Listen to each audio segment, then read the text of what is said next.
Isang mapagpalang buhay sa bawat isa. Purihin ang Panginoon sapagkat sa pagkakataon nito ay muli tayong nagkasama-sama. Bagamat kayo ay nariyan at ako ay naandito, ang pakiramdam natin ay naandun palagi ang ating fellowship, ang ating pagsasama. At ito yung ginagawa nating kaparaanan para tayo ay hindi mawala sa ating komunikasyon. At salamat sa Panginoon pagkat binibigyan tayo ng pagkakataon na makapagbahagi na ng salita ng Diyos, at naniniwala ako na sa araw na ito ay naando sa puso natin ang ating pagnanais na patuloy na sambahin, purihin ang ating Panginoon sa ating buhay, sapagkat ang ating naman pagsamba, ang ating pagtawag sa Panginoon, ang ating mga pananalangin at ang ating mga pag-aaral ay hindi naman po nahadlangan yan ng krisis na ito na nangyari sa ating bansa. Hindi po kayang pigilan ng anumang mga hindi magagandang sitwasyon ang pagnanais natin na makapaglingkod sa Panginoon at gawin ang mga bagay na ipinagkatiwala sa atin, yung mga tungkulin na ipinagkatiwala sa atin. Hindi po ito mahadlangan. Bagamat hindi pa po tayo pinapayagan na makapag-gather sa ating mga bahay-sambahan, ay hindi naman nahadlangan ang ating mga gawain, at sa pagitan nga ng mga video messages nito ay naipapahayag natin ang kadakilaan ng ating Panginoon sa bawat isa. Kamusta na po kayo mga kapatid? At alam ko na hindi po nasasayang ang bawat araw sa atin, sapagkat meron tayong mga pagkakataon na gawin ang mga nararapat na gawin, mga bagay na pinapagawa sa atin ng Panginoon. Kaya patuloy lang tayong magpanalanginan, patuloy tayong mag-aral ng salita ng Diyos, sapagkat itong kalakasan natin na nagmumula sa ating Panginoon. At sa ating pag-aaral ngayong araw na ito ay nais ko pong basahin. Ito po yung matatagpuan natin sa Aklat ng Mga Gawa 8:4 hanggang 8. Ganito pong sinasabi: Ipinangaral ng mga mananampalatayang nagkawatak-watak sa iba't ibang lugar ang salita saan man sila magpunta. Nagpunta si Felipe sa lungsod ng Samaria at ipinahayag doon ang Panginoong Jesucristo. Nang marinig ng mga tao si Felipe at makita ang mga himalang ginawa niya, nakinig silang mabuti sa kanyang sinasabi. Ang masasamang espiritu ay lumabas sa mga taong sinapian nila at sumisigaw habang lumalabas. Maraming lumpo at pilay ang pinagaling. Kaya nagkaroon ng malaking kagalakan sa lungsod na iyon. Purihin ang Panginoon sa pagkabasa at pagkarinig ng kanyang banal na salita, at patuloy tayong samahan ng banal na Espiritu sa ating pag-aaral na ito, sapagkat napakaganda po nitong pag-aaral nito. Tamang-tama po ito sa kapanahonan natin ngayon, sapagkat itong mga alagad na ito ay nakaranas din ng tinatawag na krisis.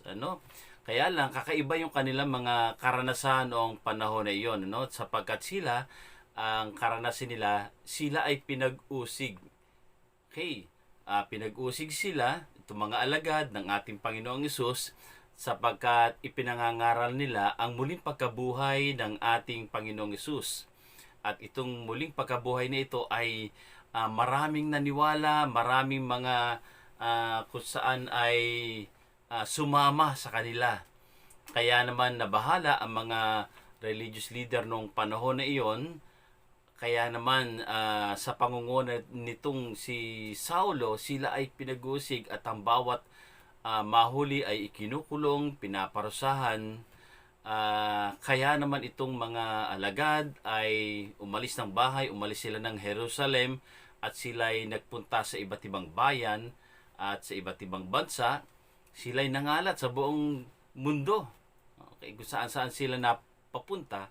At ito nga si Felipe ay napapunta dito lamang sa Samaria. Ang Samaria po ay parte din po ng bansang Israel. Ito po ay nasa gitna ng Judea at ng Galilea. At napakaganda ng nangyari sapagkat bagamat mayroong mga pag-uusig silang nararanasan ay hindi ito naging hadlang para hindi nila maikalat ang mabuting balita. Okay. Itong si Felipe na kung saan ay nagpunta dito sa Samaria, hindi po ito yung Felipe na kung saan ay nakasama ng Panginoong Hesus na alagad, ano, na kung saan ay tinanong ng ating Panginoong Hesus kung saan ba tayo makakabili ng pagkain sa 5,000 na ito ng mga tao, no?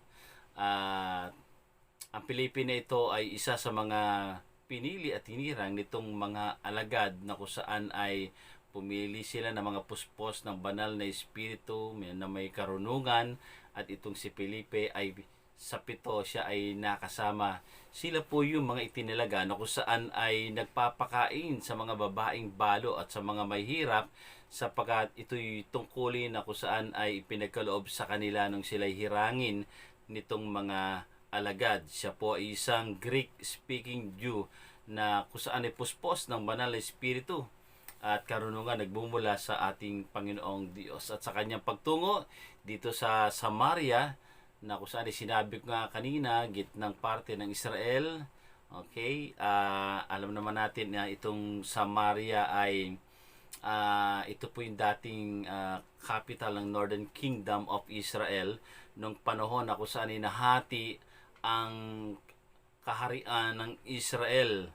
At itong kaharian na ito, okay, na itong Samaria na ito ay nakubkob ito noong panahon na kung saan ay nasakop sila ng mga Assyrian noong 722 BC, no? At marami pong mga dinalang bihag sa Assyria, kaya naman itong mga natira na taga Samaria ay halos mahirap lang yung naiwan doon at itong mga mahirap na mga Samaritano na ito, mga Samaritana na ito ay nakapag-asawa ng mga dayuhan, okay, mula sa Assyria at sa iba't ibang lugar. Kaya ito pong kanilang pagiging Hudyo ay nahaluan ng ibang lahi, no? Kaya sila ay nagkaroon ng matinding hidwaan sa pagitan ng mga taga Judea, Galilee at itong Samaria. Kaya ayaw nilang dumako sa lugar na iyon. At pero ang Panginoong Hesus ay hindi po siya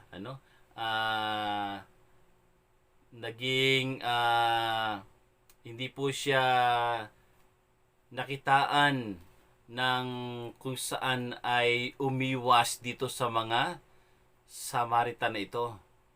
'Di ba nung panahon na kung saan ay siya'y nangangaral ng mabuting balita ay nakatagpo siya ng isang Samaritana doon sa tabi ng balon, at ito po ay nagpakilala siya at ginamit ang Samaritana na ito upang marami ang makakilala sa Panginoon. Ang Samaritana na ito ay nanampalataya sa Panginoong Hesus at naniwala na siya ang Mesiyas, kaya naman ipinahayag niya do sa mga taga Samaria ang kadakilaan ng Panginoong Hesus, kaya marami ang nakakilala dito sa kanilang lugar, ano? At ganoon din ang ginawa ni Felipe. Dinala niya ang mabuting balita ng kaligtasan sa mga taga Samaria sa kabila ng mga banta, ng mga pag-uusig na nararanasan ng mga alagad. Nagkaroon pa rin siya ng pagkakataon na maibahagi itong mabuting balita at makagawa ng maraming himala sa lugar na iyon ng Samaria. At naniniwala tayo, mahirap magbahagi kapag ikaw ay pinag-uusig. Mahirap gawin ang ministeryo kung alam mo na may mga tao na kung saan ay lagi mayroong pagkakataon na ikaw ay hulihin at ikaw ay ibilanggo. Pero itong si Felipe ay napakalakas ng loob. Hindi po siya nahadlangan ng anumang ng anumang tangkana ito ng kaaway. Hindi siya kayang pigilan sapagkat siya ay puspos ng banal na espiritu. Siya po ay puspos ng karunungan nagbumula sa ating Panginoong Diyos. Kaya naman siya ay nakagawa ng maraming himala at yung mga naalipin ng dyablo sa lugar ng Samaria ay nagkaroon ng kalayaan nung matagpuan nila, nung makilala nila ang Panginoong Hesus sa kanilang buhay. At maraming mga may karamdaman ang gumaling. So, ganoon kakapangyarihan ang pangalan ng Panginoong Hesus na dinala sa lugar na iyon. At dito ay sinabi sa huling bahagi ng ating binasa na nagkaroon ng malaking kagalakan sa lungsod ng Samaria ng dahil lamang sa isang tao na ito na nangaral ng mabuting balita tungkol sa Panginoong Hesus dahil tinanggap nila ang biyaya ng kaligtasan at pagkaunawa na meron lamang isang tunay na Diyos Ama at isang Panginoong Hesus na kanyang anak at tagapagligtas. Na unawaan nila ang mga bagay na ito. Kaya naman ang bayan na iyon ng Samaria ay pinagpala ng Panginoon at ipinakita sa kanila na ang kanilang pananampalataya ay mayroong mga himalang mangyayari sa kanilang buhay at nangyari ito sa kanila. At naniniwala po tayo na tayo ay pinapadaan din ng ating Panginoong Diyos sa mga krisis ng ating buhay. At bilang mga mananampalataya ay nangyayari rin ito, bagamat kakaiba yung nangyari sa kanila at kakaiba din yung mga nangyayari sa atin ngayon. Dinadala tayo ng ating Panginoon sa isang hindi komportableng sitwasyon. Di po ba? Masasabi po natin na hindi komportable ang ating sitwasyon ngayon dahil ang komportableng sitwasyon na naranasan natin noon na kung saan ay tayo po every Sunday ay malayang nakakapag puri, sumasamba sa Panginoon at sama-sama sa ating bahay-sambahan, sa iglesyang ating ginagalawan. So wala po tayong iniisip na anumang bagay na magkakahawahan.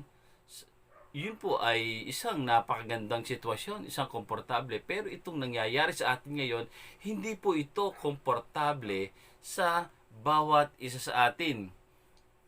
Pero makikita natin dito na wala po tayong maidadahilan sa Panginoon o sa sino pa man na tayo po ay hindi na makakaganap ng tungkuling iniatang sa atin. Sapagkat itong panahon ngayon ay makikita natin na kung pangangaral lamang ang pag-uusapan ay mas marami ngayon ang nakapakinig ng salita ng Diyos sa pagitan ng mga video recording na ito na kung saan ay pinopost po natin sa Facebook or sa YouTube na kung saan ay mas marami ang nakikinig. Kung sa ating iglesia lamang tayo mangangaral, di po ba kung ang ating kung meron po tayong 100 na tagapakinig doon, dito po sa Facebook ay umaabot ng ilang views yung ating kung kulang-kulang 500, di po ba? So ibig sabihin ay mayroong ginagawa ang Panginoon sa pagitan ng Banal na Espiritu sa ating buhay ngayon na bagamat tayo nakakaranas ng mga hindi naman pag-uusig, pinagbabawalan lamang tayong dumako do sa loob ng ating bahay-sambahan, pero sa totoo lamang hindi naman talaga mahadlangan ang ating pagsamba dahil maraming mga kaparaanan tayong magagawa para maitaas, masamba natin, mapuri natin ang ating Panginoon. Hindi po ba? At kung ang mga alagad na ito ay lumabas ng kanilang bahay, tayo naman ay lumabas ng ating mga sa ating mga church building upang dalhin ang mabuting balita na kaligtasan sa mga tao sa pagitan ng video recording na ito. O di ba? Kasi alam naman natin na mayroong kapakinabangan ang lahat ng ginagawa natin kung ito ay gagawain natin ayon sa ikalululhati ng ating Panginoon. Ngayon ay yung mga kaibigan natin sa Facebook, mga friends natin dyan ay na hindi naman natin nababahagi na salita ng Diyos nung panahon na walang COVID. Ngayon, di ba? Nababahagi na natin. At sila po ay nakakakilala sa Panginoon at unti-unting nakikilala ng lubusan ng ating Panginoon. Nagkakaroon ng mataas na antas ng pananampalataya na dati ay walang pananampalataya, pero ngayon ay nakikita natin na natututo na silang sumama sa ating pakikinig at pananalangin. So, ganyan po ang ginagawa ng ating Panginoon. At naniniwala po tayo na maaring hinihintay natin ang muli nating pagbabalik sa ating bahay-sambahan, pero habang tayo ay nasa sitwasyong ito ay gawin natin ang mga bagay na kung saan ay kapakinabangan sa mga taong nais nating hatiran ng mabuting balita. So maaring hindi nagustuhan ni Felipe at ng iba pang mga alagad ang nangyayari na sila'y usigin upang hulihin at ikulong, pero ginamit ng Panginoon ang sitwasyon na yon sa isang napakagandang pagbiministeryo, dahil sila ay nagtipon lamang sa Jerusalem at nung sila'y pinag-usig ay naikalat sa iba't ibang panig ng bansa ang mabuting balita. Gayon din ang nangyayari sa atin na meron tayong ministry in time of crisis, no? Ngayon ay nagagamit natin itong pagkakataon na ito upang maihatid din sa iba't ibang lugar ang mabuting balita ng ating Panginoon, sapagkat naniniwala tayo na halos lahat naman ng tao ngayon, di ba, merong Facebook account, merong cellphone. At sa panahon na kung saan ay nasa bahay lamang sila, ang kasama lamang nila ay yung cellphone. Kaya marami mga pagkakataon na sila ay makapakinig ng salita ng Diyos. Ayan. Kaya mayroong mabuting na idudulot ang krisis na ito sa buhay pananampalataya ng bawat isa at sa ministeryo ng ating iglesia. Dito nga ay nakita po natin na kung saan ay pinapatigil ang mga alagad pero hindi nagpapigil. Gayon din naman tayo, bagamat hindi tayo pinapahintulutan pang mag-mass gathering, pero hindi kayang pigilan ang gawain ng Panginoon sa buhay natin. Okay, tayo naman, hindi naman tayo masyadong pinagbabawalan, ano? Okay. Meron tayong mga ginagawang iba't ibang kaparaanan. Okay, ano po ba ang ating ministry in time of crisis? Ayan. So, syempre, ito po ay parang paalala lamang po sa bawat isa sa atin. Syempre, yung una, yung sharing the Word of God. Sa bawat mananampalataya at naniniwalang siya'y Kristiyano at siya ay tagasunod ng ating Panginoon Kristo, ang ministeryong ipinagkatiwala at nais ng Panginoon na gawin natin sa panahon ng krisis na ito, our ministry in time of crisis is number 1, sharing the Word of God. So, paulit-ulit na tayo, no? Dito sa ating mga sinasabi na ito. At sapagkat ito'y ginawa ni Felipe na kung saan noong panahon ng crisis na iyon ay hindi siya nahadlangan, tayo din dapat ay hindi nahadlangan, no?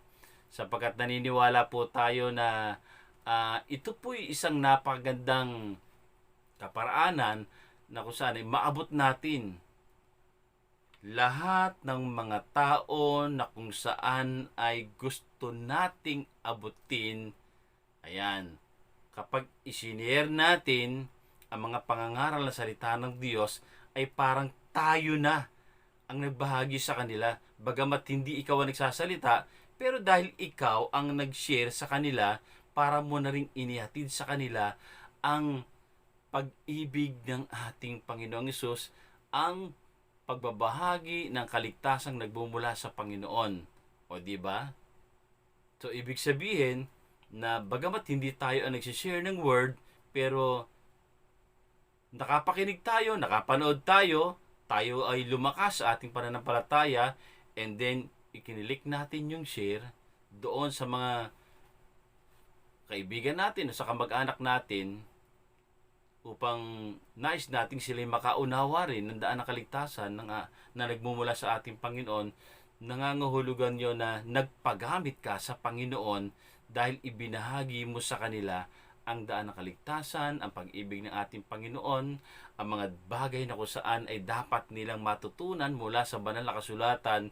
So, ibig sabihin, ginamit ka ng Panginoon upang maibahagi ang salita ng Diyos sa bawat isa sa kanila. Kaya ito po'y nagpapasa-pasa. Ano? Kaya marami ang nakakakilala sa Panginoon nang dahil doon sa pagmamalasakit mo do sa mga taong ninanais mo na makakilala sa ating Panginoon.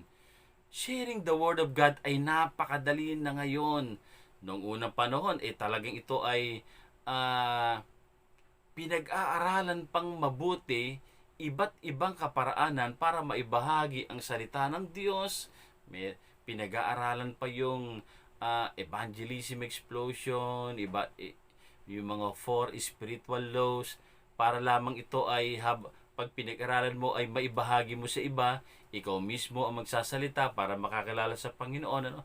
Pero ngayon ay napakadali na ang pagbabahagi ng salita ng Diyos kapag meron kang napakinig na nagmemensahe tungkol do sa dakilang plano ng ating Panginoon Diyos sa bawat isa, ay madali mo na itong maibabahagi sa iba. Wala pa pong 1 second, di ba? Ang pag-share. Kaya, wala na po tayong takot, wala na tayong pangamba, sapagkat hindi naman tayo ang nakikita nagsasalita, di ba? Yung mga mangangaral naman, yung mga pastor naman, ang pinapanood nila. At kung meron silang katanungan, di pwede nyo pong isang guni sa amin na sa gayon ay ma-follow up po natin sila. Ayan. Okay. Pangalawa ay ang ginawa ni Felipe. Okay, di ba? Ang unang ginawa ni Felipe ay ibinahagi niya ang tungkol sa Panginoon Kristo, yung ang muling pagkabuhay ng ating Panginoon Kristo at yung mabuting balita ng kaharian ng Diyos, ibinahagi niya rin. At ibinahagi niya kung sino ang Panginoong Kristo sa ating buhay. Pangalawa na pwede natin maging ministry ay yung pananalangin. Praying for miracles from God. Dahil itong si Felipe, after niya na mangaral ng salita ng Diyos tungkol sa Panginoong Kristo, ay ipinanalangin niya yung mga tao na kung saan na inaalihan ng masamang espiritu, na kung saan ang dyablo ay nilagyan ng mga karamdaman, ng mga sakit, itong mga tao na ito. Ang ginawa ni Felipe, ito ay kanyang idinalangin at nagkaroon siya ng prayer for deliverance. Ayan. Nagkaroon ng himala mula sa Panginoon nang dahil sa pananalangin nitong si Felipe. Ang sabi nga doon sa verse 6, na marinig ng mga tao si Felipe at makita ang mga himalang ginawa niya, nakinig sila mabuti sa kanyang sinasabi. Ayan. Kaya itong panalangin ng may pananampalataya upang gumawa ng himala ang Panginoon sa ating buhay. At naniniwala po tayo na itong si Felipe ay matindi ang kanyang pananampalataya sa Diyos. Kaya naman ginamit siya ng Panginoon upang maranasan ng mga taong ito ang himala. Praying for miracles from God. Isang ministeryo na kung saan ay ninanais ng Panginoon na makita sa bawat isa sa atin sa panahon ng pandemic na ito, sa panahon ng crisis na ito. Sapagkat sa panahon na ito ay kailangan ng ating pamilya, kailangan ng ating bansa ang pananalangin. Kaya naman naniniwala po tayo na kung tayo mayroong panalangin na may pananampalataya, ay makakakilos ang himalang nagmumula sa ating Panginoon upang maraming mga tinamaan ng COVID na ito ang makaranas na kagalingan ng himala mula sa Panginoon. Di po ba? At naniniwala po tayo na Kung ito po ay gaganapin natin, tayo po ay magiging daluyan ng pagpapala sa mga tao na ito na kung saan ay nahihirapan, pinahihirapan ng kaaway, at sapagkat talamak na po ang pagkalat ng virus na ito. Sa huling talaan na nakita ko ay umabot na po sa 33, di po ba? 33,000, at sa panahon ngayon 22,435 pa ang kung saan ay nakikipaglaban dito sa sakit na ito, at sa kanilang pakikipaglaban na ito ay matulungan po natin sila ng ating mga pananalangin, nang sa gayon ay sa sama-sama nating pananalangin ay kumilos ang himala ng Panginoon sa kanilang buhay. At alam naman natin, dito sa talaan nito ay kaunting-kaunti lamang ang nakaka-recover, na kung saan ay hindi katulad nung sa ibang bansa na maraming tinamaan ng COVID, pero napakabilis ng kagalingan. Maraming gumagaling sa kanila.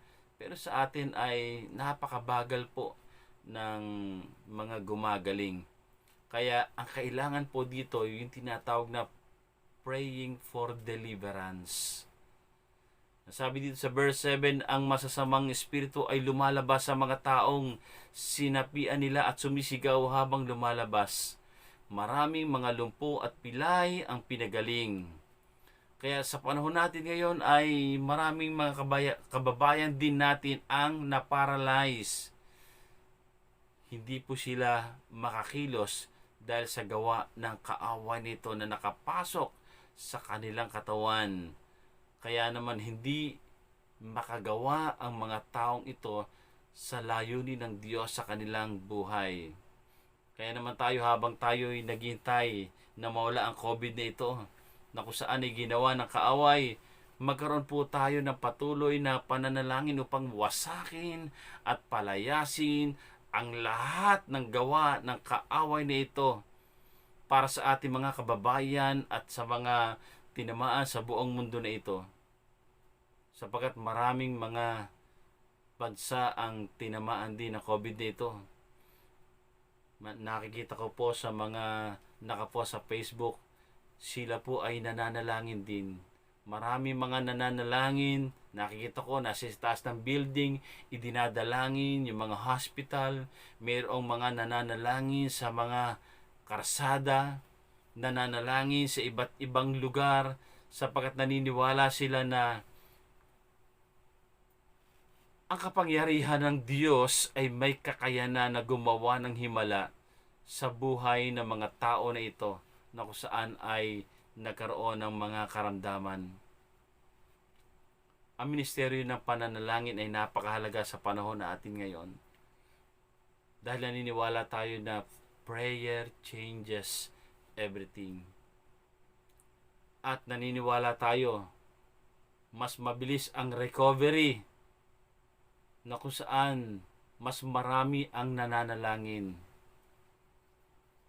Sa mga bansa na kung saan ay mabilis ang recovery, siguro ay talagang sila ay sincere sa kanilang sama-samang pananalangin, na bagamat hindi sila nakakapanalangin doon sa loob ng kanilang church building, ay meron silang pagkakataon, lumalabas sila, ando sila sa labas, doon sila lumuluhod sa karsada, sa tabi ng karsada, upang idulog ito sa Panginoon, upang hikayati na maraming tao na kung saan ay sumama sa kanila upang manalangin din.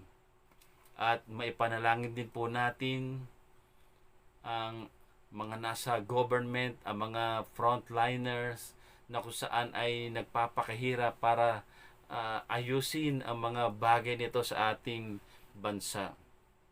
Kaya sa halip na mag-comment tayo ng mga negatibong mga salita, ipanalangin na lamang po natin ang mga nangyayari nito sa ating bansa.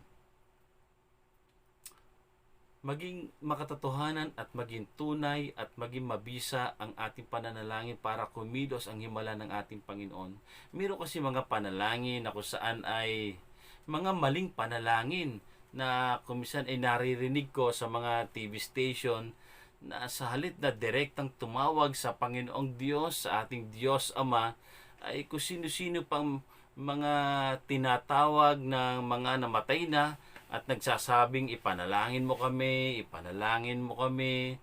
So, wag na po nating tawagin yung mga taong namatay na, wala na po silang magagawa at hindi na rin nila tayo may papanalangin.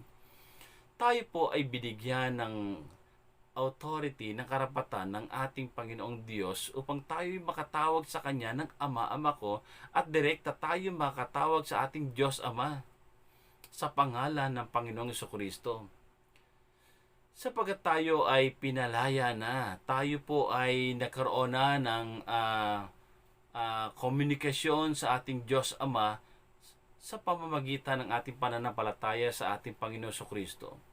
Kaya tayo po ay direkta nang makakatawag sa ating Panginoong Diyos. Kaya hindi na po natin kailangan na tumawag pa ng mga tao na kung saan ay mga namatay na, sila po'y nananahimik na, at ang pakikipag-usap natin ay maging makatotohanan, sapagkat ang panalangin ay mayroong tamang pananalangin at mayroong mga maling pananalangin. Ang tamang pananalangin ay dumirekta tayo sa ating Diyos Ama, at sa pagkatapos ng ating panalangin ay i-address natin sa pangalan ng Panginoong Jesus o in the name of our Lord Jesus Christ. Yan po yung tamang panalangin. At naniniwala po tayo na ang panalangin ng pananampalataya ay magkakaroon ng katugunan sapagkat ang tinawagan natin ay ang ating tunay na Diyos, ang Amang makapangyarihan sa lahat. Ang himala ng Diyos ay mangyayari sa buhay natin, sa ating pamilya at sa ating bansa, sa ating pagkakaisa, sa ating panalangin na may pananampalataya sa kapangyarihan ng ating Panginoong Hesus at sa kapangyarihan ng banal na Espiritu. Kaya huwag po natin kalilimutan yan. Pangatlo, isa pang ministeryo na hindi dapat mawala sa atin sa panahon ng krisis na ito. Okay. Our ministry in time of crisis, encouraging one another. Okay, isa pong pagbiministeryo ito.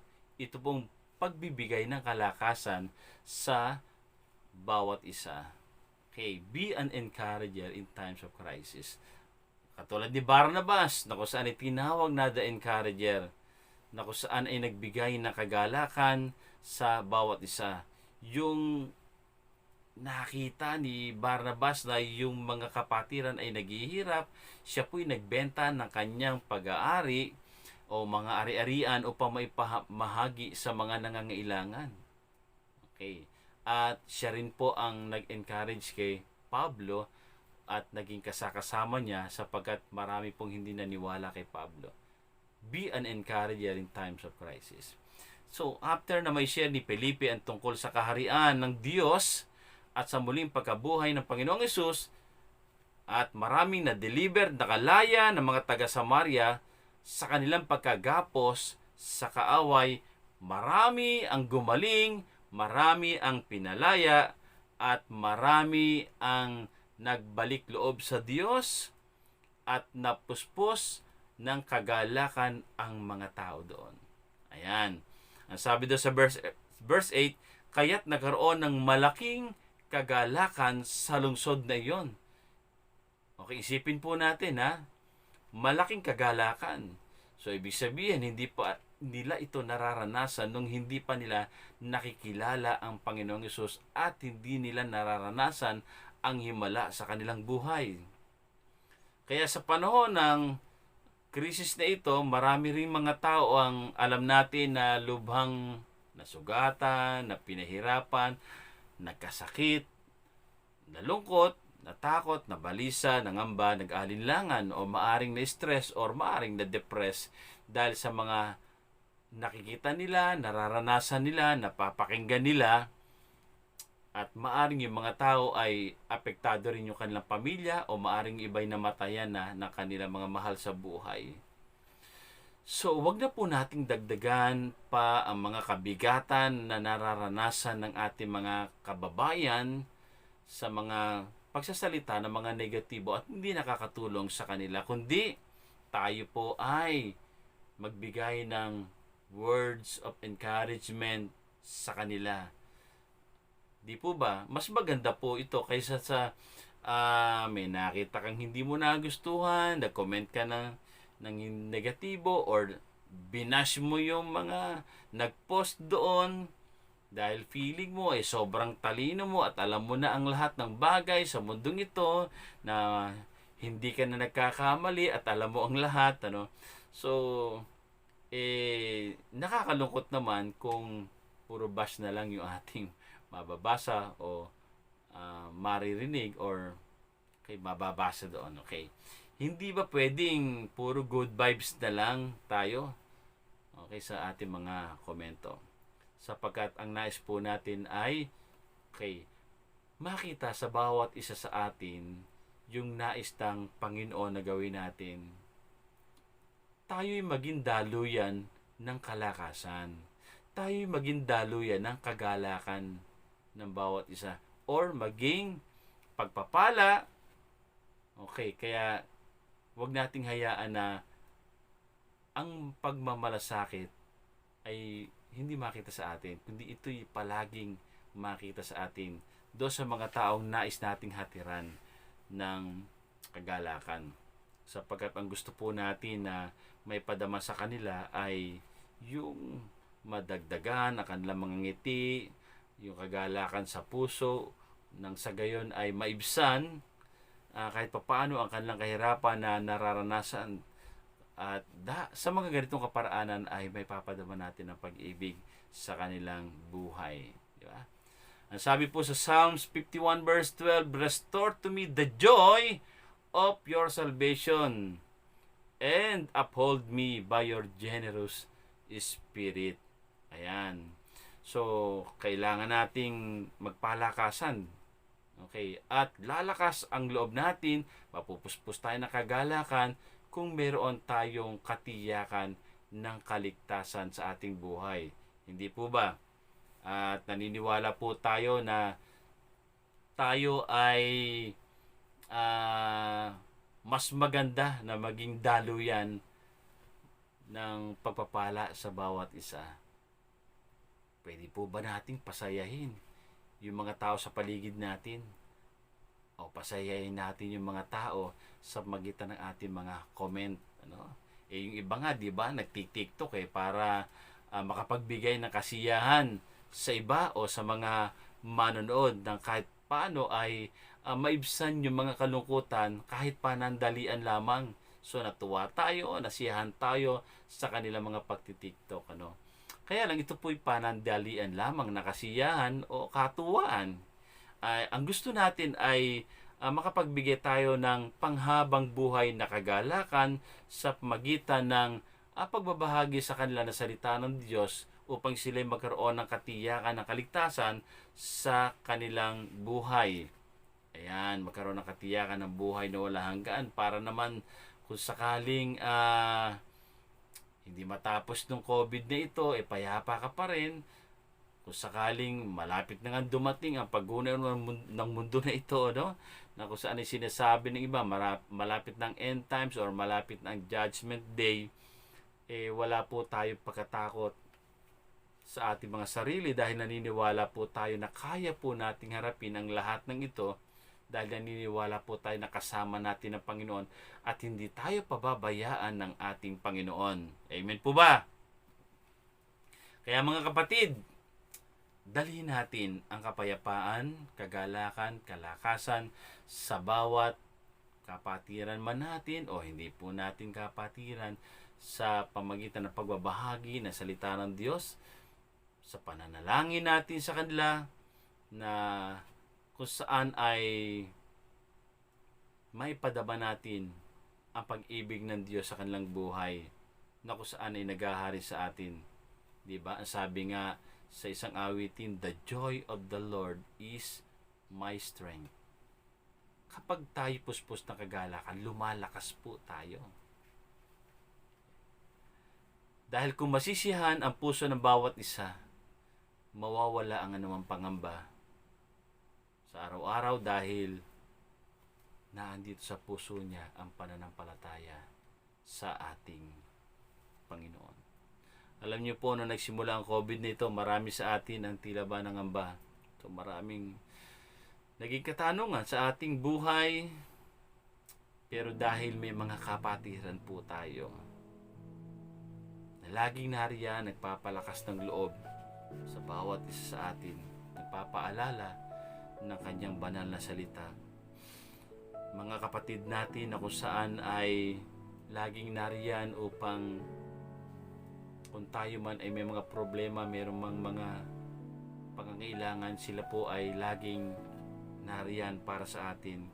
Kaya naman sa bawat pagpapaalala nila ng salita ng Diyos at mga pangako ng Diyos sa atin, muling lumalakas tayo at nagkakaroon po tayo ng pag-asa at pananampalataya para mapagtagumpayan natin ang mga naranasan natin sa ating buhay. Nagkaroon ng mga pagtutulungan katulad ng ginawa, di ba, ng mga unang iglesia.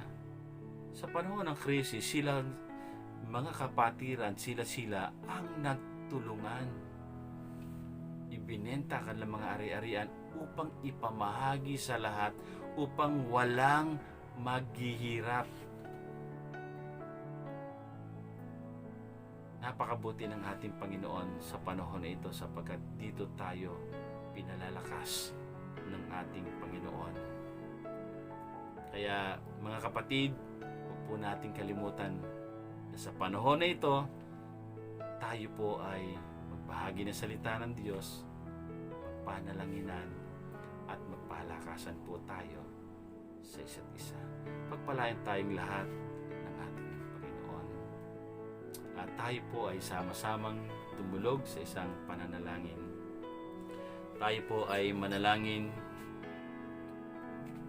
Diyos Ama na nasa langit, makapangyarihang Diyos na lumikha ng lahat ng bagay at nagkaloob ng lahat ng aming pangangailangan.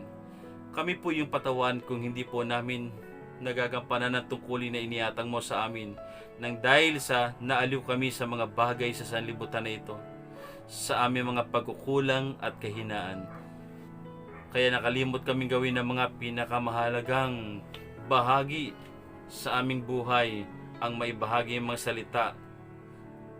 Kami po'y nagkulang sa pananalangin at alam naming hindi sapat ang panalangin na aming ginagawa para sa pangangailangan ng iba.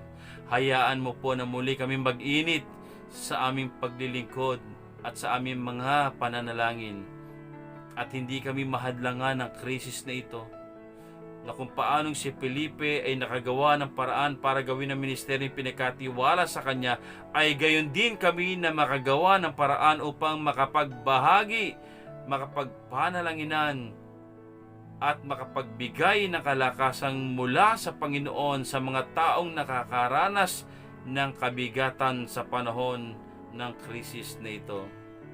Sa mga oras na ito ay dinudulog po namin ang mga paraming nahahawakan ng virus nito, sapagkat marami na pong nahawahan, o Diyos. Laganap na ito sa buong mundo. Panginoon, hindi pa rin kami nawawalan ng pag-asa at pananampalataya sa iyo, at alam naming ibabangon mong muli ang nalugmok naming bayan nang dahil sa COVID na ito. Hayaan mo pong ilagay mo ang iyong karunungan sa mga taong nagnanais tuklasin ang panlunas sa virus nito, na sa gayon ay maranasan ng bawat apektado ng virus ang kagalingang nagmumula sa iyo. Dalangin ko po, Panginoon, na balutan mo po sila ng iyong banal na dugo, ng iyong kapangyarihan upang ang kagalingan ay maranasan nila. Maging ang lahat ng mga doktor at nurses na nangangalaga sa kanila ay iyong ingatan at bigyan ng karunungan upang patuloy nilang magampanan ang kanilang tungkulin. Salamat sa kanilang pagpapagal upang matulungan ang may karamdaman. Hawakan mo po at ikontrol ang aming bansa at ang buong mundo upang makita namin ang mabuting dulot nito sa aming pamilya at sa aming bansa. Pagpalain mo po ang bawat isa, maging ang mga nakikinig na ito, ang nanonood ng video na ito, ang sumasama sa panalangin na ito. Hayaan mo, O Diyos, na maranasan nila ang pangunguna ng iyong banal na Espiritu at may pagkaloob ang lahat ng aming mga pangailangan. Pagpalain mo po ang bawat isa sa pangalan ng aming Panginoong Hesus. Amen.